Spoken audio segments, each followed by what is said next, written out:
जैसा कि आप जानते हैं, 10 मई से लगातार इजराइल और हमास के बीच में गाजा एरिया में लड़ाई चल रही है, जिसमें दोनों तरफ के बहुत से सिविलियंस मारे गए हैं। इस वॉर को इंडिया और पूरे वर्ल्ड में बहुत क्लोजली फॉलो किया जा रहा था और फाइनली 21 मई 2021 को इजरायली पीएम नेतन्याहू के ऑफिस ने एक ट्वीट करके ये बताया कि इजराइल और हमास ने इजिप्ट के सीज फायर एग्रीमेंट को मान लिया है।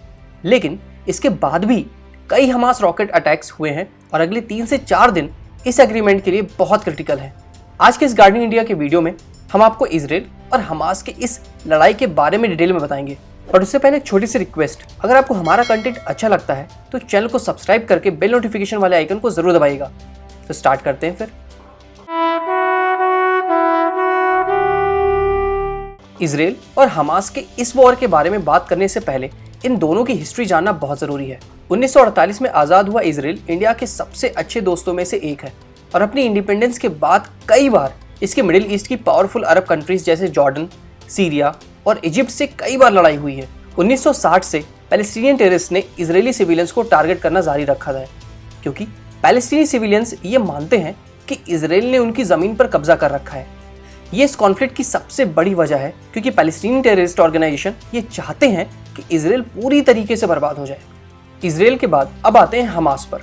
मैं आपको बताना चाहूँगा कि हमास एक टेररिस्ट ग्रुप है जो कि 2007 से गाजा पर राज कर रहा है।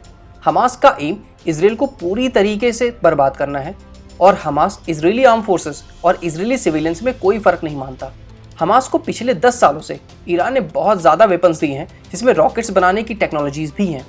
हमास के ये रॉकेट्स लो टेक्नोलॉजी के होते हैं और जिनकी कॉस्ट लगभग 500 से 5000 यूएस डॉलर तक जाती है। हमास के इन रॉकेट्स की रेंज 10 किलोमीटर से 250 किलोमीटर तक होती है। हमास अपने इन रॉकेट्स को इजरायली एयरफोर्स के अटैक से बचाने के लिए गाजा सिटी के नीचे एक टनल सिस्टम डेवलप किया है, जिसे इजराइल मेट्रो कहता है। हमास के ये टेररिस्ट टनल्स गाजा के सिविलियन एरियाज के बीच में है, जिससे किसी भी इजरायली अटैक में सिविलियंस के मारे जाने का डर होता है। हमास एक ऐसा टेररिस्ट ऑर्गेनाइजेशन है जो कि इजराइल पर अटैक तो करता है, लेकिन इजरायली काउंटर अटैक से बचने के लिए इनोसेंट सिविलियंस को ह्यूमन शील्ड की तरह इस्तेमाल करता है। इसके लिए वहाँ के बच्चों को रॉकेट लॉन्च दिखाने से लेकर एक सिविलियन बिल्डिंग को बेस की तरह यूज़ करने जैसी सभी ट्रिक्स हमास यूज़ करता है। मैं आपको ये बताना चाहूँगा कि एक्सपर्ट्स के अकॉर्डिंग हमास के लिए इजराइल की बर्बादी पैलेस्टीनियन सिविलियंस की जान से ज़्यादा इंपॉर्टेंट है। इजराइल और हमास का ये नया वॉर पिछले 1 महीने से बढ़ रहे टेंशन का रिजल्ट है और इसमें बहुत सारे इवेंट्स हैं, जिनमें से कुछ इंपॉर्टेंट इवेंट्स के बारे में मैं आपको आज बताऊंगा। इस लड़ाई की शुरुआत ईस्ट जेरूसलम से हुई, जिसे ज्यूज, क्रिश्चियन और मुस्लिम्स की एक पवित्र स्थान माना जाता है। 12 अप्रैल 2021 को इजरायली पुलिस ने रमादान के पहले वीक में जेरूसलम की ओल्ड सिटी माने जाने वाले दमास्कस गेट पर बैरियर्स लगा दिए थे, जिससे जेरूसलम की अल अक्सा मस्जिद में फ्राइडे की नमाज के बाद पैलेस्टीनियंस इजरायली पुलिस पर पथराव न कर पाए। इसके बाद 13 अप्रैल को इजरायली पुलिस और पैलेस्टीनियंस के बीच में कई क्लैशेस हुई, जिससे टेंशन्स और भी बढ़ गई। इसके बाद 15 से 16 अप्रैल को हमास ने इजराइल के सिविलियंस एरिया में रॉकेट्स फायर किए और जवाब में उसी दिन इजरायली एयरफोर्स ने गाजा में हमास बेसेस को टारगेट किया। इसके बाद ये क्लैशेस इतनी बढ़ गई कि हमास ने 24 अप्रैल को इजराइल पर गाजा से 20 से भी ज़्यादा रॉकेट्स फायर किए, जिसका भी जवाब इजराइल ने हमास टारगेट्स पर एयर स्ट्राइक करके दिया। इसके बाद 2 मई को पैलेस्टीनियन प्रेसिडेंट अब्बास और हमास ने एक स्टेटमेंट में ये कहा, इजराइल ईस्ट जेरूसलम के शेख जर्रा डिस्ट्रिक्ट से पैलेस्टाइन के लोगों को निकालना चाहता है, जिसके बाद ये लड़ाई और भी बढ़ गई।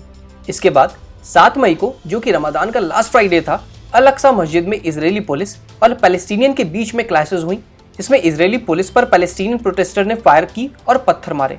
इसके बाद इजरायली पुलिस ने सिचुएशन को कंट्रोल करने के लिए रबर बुलेट्स और स्टन ग्रेनेड्स फायर किए।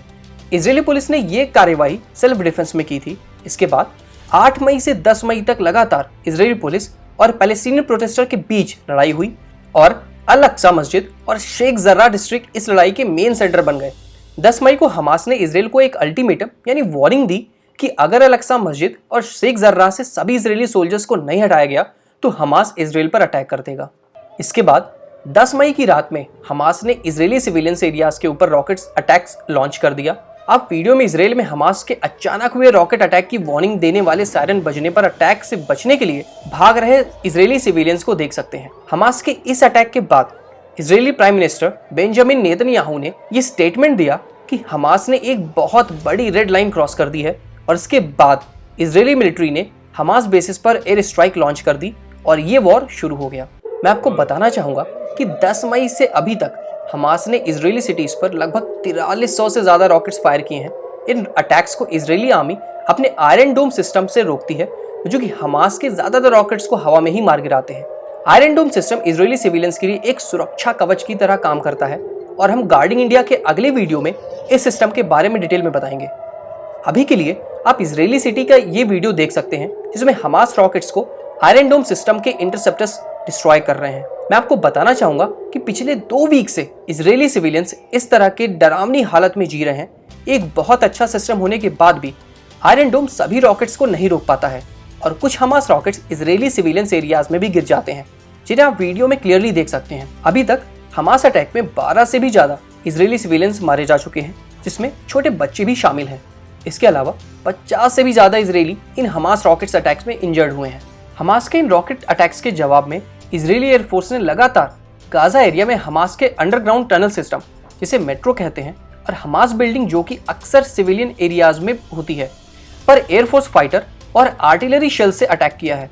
लेकिन इजराइल की एयर स्ट्राइक की एक अच्छी बात यह है कि किसी भी हमास बिल्डिंग पर अटैक करने से पहले इजरायली इंटेलिजेंस उस बिल्डिंग और उसके आसपास के सभी सिविलियंस को मोबाइल पर कॉल करके बिल्डिंग खाली करने के लिए बोलती है और इवैक्यूएशन टाइम पूरा होने के बाद ही अटैक किया जाता है। एग्जाम्पल के लिए आप 17 मई का ये इजरायली ऑपरेशन देख सकते हैं, जिसमें इजराइल ने हमास के इंटरनल सिक्योरिटी फोर्सेस के मेन ऑपरेशन सेंटर पर अटैक किया था। वीडियो में आप लोगों को बिल्डिंग के बाहर आते हुए देख सकते हैं और एक बार बिल्डिंग खाली होने के बाद ही इजरायली एयरफोर्स के फाइटर्स ने इस पर अपने लेजर गाइडेड वेपन से अटैक किया। लेकिन इन सभी प्रिकॉशंस के बाद भी 10 मई से अब तक 232 से भी ज्यादा पैलेस्टीनियंस, जिसमें 61 बच्चे भी हैं, मारे जा चुके हैं। और इस वॉर में इजराइल और गाजा से आ रही इमेजेस से पूरा वर्ल्ड शॉक्ड है। मैं आपको ये बताना चाहूंगा कि पैलेस्टीनियन सिविलियंस की बहुत सारी डेथ खुद हमास के चलते हुई है, क्योंकि अब तक हमास ने इजराइल के सिविलियन एरियाज पर लगभग 4300 से भी ज्यादा रॉकेट्स फायर किए हैं, लेकिन इनमें से लगभग 15%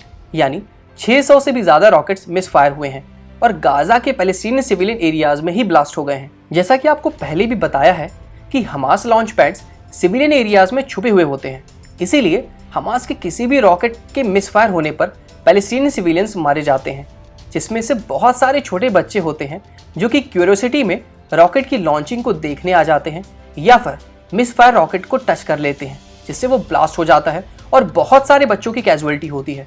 मैं आपको ये बताना चाहूँगा कि अब तक इस कॉन्फ्लिक्ट में 1900 से भी ज़्यादा पैलेस्टीनी सिविलियंस इंजर्ड हुए हैं। इस लड़ाई में यूएस, फ्रांस और दुनिया के बहुत से देशों ने शांति की अपील की थी, क्योंकि हमास के रॉकेट अटैक और इजरायली स्ट्राइक में दोनों तरफ के सिविलियंस मारे जा रहे थे।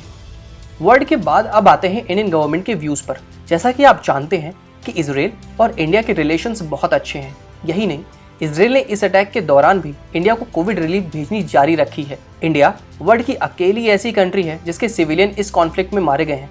केरला के इडुक्की डिस्ट्रिक्ट की रहने वाली सौम्या संतोष इजराइल के एक घर में केयर टेकर का काम कर रही थी और 11 मई को हमास के रॉकेट अटैक में उनकी डेथ हो गई।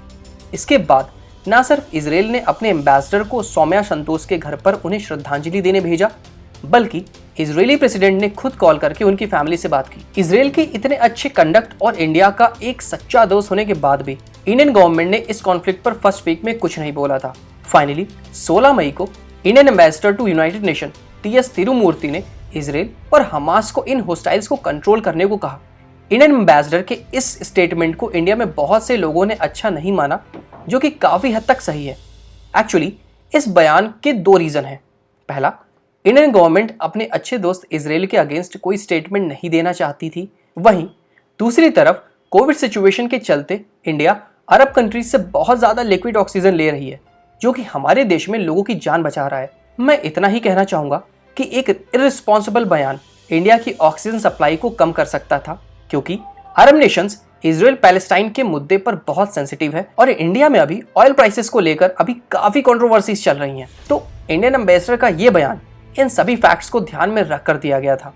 इस कॉन्फ्लिक्ट के बारे में जानने के बाद अब आते हैं इसके रेजोल्यूशन पर। मैं आपको ये बताना चाहूँगा कि बहुत ज़्यादा नेगोशिएशंस के बाद यूएस, फ्रांस और इजिप्ट ने मिलकर 20 मई 2021 को हमास और इजराइल को सीज फायर के लिए मना लिया है और ये सीज फायर 21 मई 2021 को सुबह 2 बजे से इफेक्टिव हुआ। इस सीज़फायर को मॉनिटर करने के लिए Egyptian president Abdel Fattah L CC अपने डेलीगेशंस इजराइल और गाजा में भेज रहे हैं, क्योंकि अगला एक हफ्ता इस सीज़फायर एग्रीमेंट के लिए बहुत क्रिटिकल है। फाइनली टीम गार्डिंग इंडिया की तरफ से मैं सिर्फ इतना ही कहना चाहूँगा कि हम ये उम्मीद करते हैं कि हमास और इजराइल दोनों ही 21 मई 2021 के इस सीज़फायर एग्रीमेंट की रिस्पेक्ट करेंगे और कोई भी नया क्लैश नहीं स्टार्ट होगा। ये वीडियो बनाए जाने तक इजरायली प्राइम मिनिस्टर नेतन्याहू और हमास दोनों ने ही इस सीज़फायर एग्रीमेंट को मान लिया था, लेकिन इसके बाद भी अगला वीक इस सीज़फायर एग्रीमेंट के लिए बहुत ज़्यादा इंपॉर्टेंट है। इसी के साथ इस वीडियो को हम यहाँ पर एंड करते हैं। वीडियो अगर अच्छी लगी हो तो वीडियो को लाइक, शेयर और चैनल को सब्सक्राइब करना बहुत ज़्यादा ज़रूरी है।